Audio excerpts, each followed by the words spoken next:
Ora, nós pomos freio nas bocas dos cavalos, para que nos obedeçam, e conseguimos dirigir todo o seu corpo. O apóstolo passa exemplos figurativos.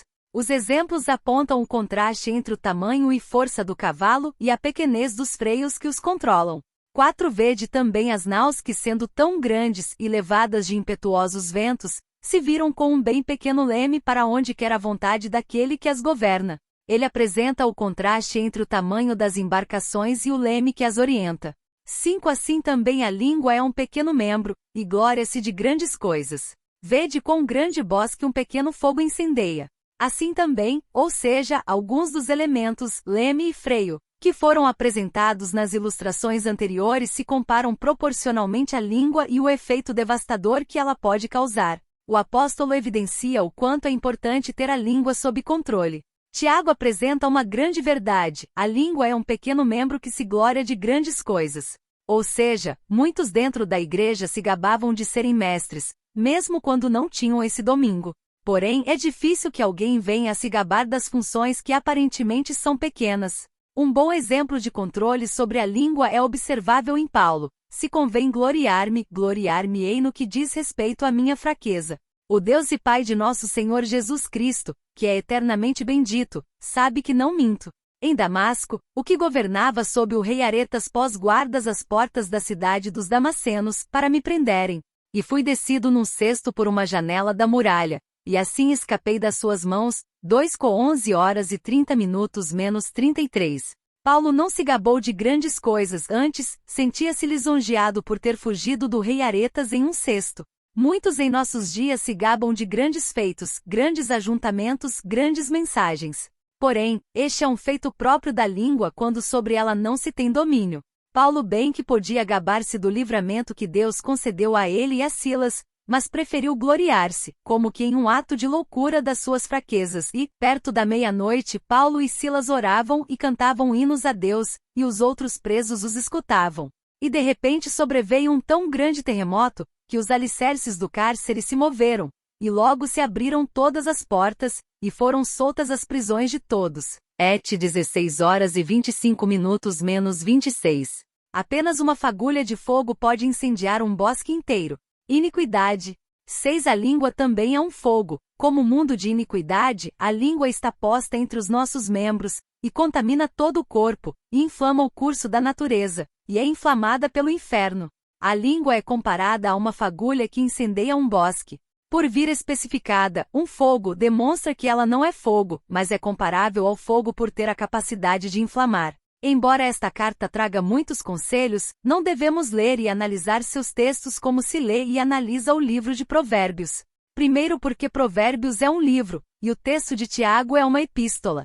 As diferenças entre carta e livro acabam por influenciar a escrita e a linguagem utilizada pelo autor, visto que a linguagem deve ser própria ao público-alvo. O público que se destina a um livro é abrangente e universal, enquanto que uma carta destina-se a um público restrito, os destinatários. Ou seja, uma carta tem o cunho pessoal, enquanto um livro se guia pela impessoalidade e universalidade. O livro de Provérbios destina-se à humanidade e a carta de Tiago aos cristãos. O tema língua não tem início neste capítulo. Este tema vem sendo desenvolvido desde o primeiro capítulo, o que diferencia a abordagem de Tiago da abordagem feita em Provérbios. Em Provérbios geralmente uma ideia se conclui em apenas um versículo. Como a língua é um pequeno membro que se gaba de grandes coisas, todos os cristãos devem ter o cuidado de gloriar-se apenas em Deus. Júnior 9:24. 1:31. 2:10:17. Pois no Senhor não há diferenças socioeconômicas. Ou seja, o irmão de condição humilde deve gloriar-se na sua alta posição no Senhor e o rico na sua insignificância. F1:09 - 10. Porém, ao ingressar na igreja, tanto o pobre quanto o rico buscam o que entendem ser a melhor posição. Querem ser mestre, doutores, pastores, etc. Esquecem que para ser algo diante do Senhor, devem deixar tudo, principalmente os conceitos e conhecimentos do mundo, e na verdade, tenho também por perda todas as coisas, pela excelência do conhecimento de Cristo Jesus meu Senhor, pelo qual sofri a perda de todas estas coisas, e as considero como escória, para que possa ganhar a Cristo. FL 3:08. Aquele que procura ser mestre somente como meio para se gabar, sem ter a chamada para tal ministério, poderia causar um grande prejuízo à Igreja de Deus, visto que poderia introduzir algum erro conceitual e a devastação seria semelhante ao pequeno fogo em uma floresta. Observe que o homem é atraído e engodado pela sua própria concupiscência. Por desejar ardentemente gabar-se de grandes feitos, aplica-se em alcançar grandes posições.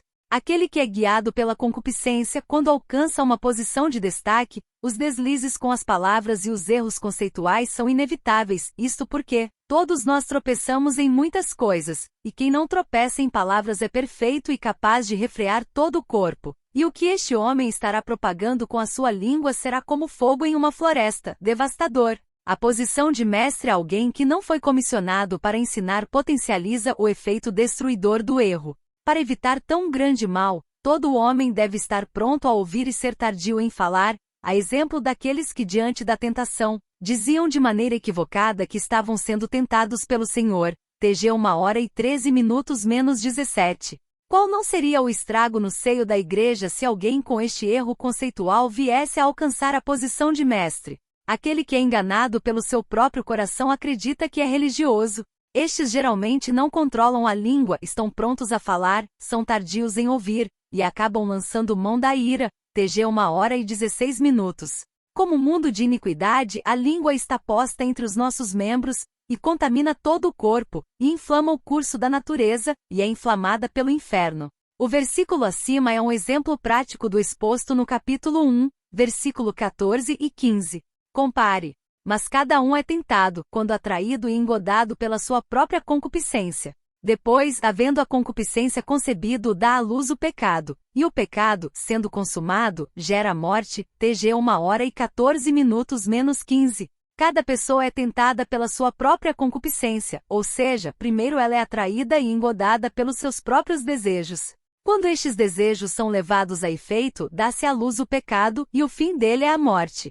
Da mesma maneira, o homem que não cumpre com o disposto no versículo 19 do capítulo 1, acaba por se gabar de grandes coisas. TG 3:5, para fazer jus ao que foi propalado através da língua incontida, este homem vai se sentir atraído e desejar as melhores posições na igreja.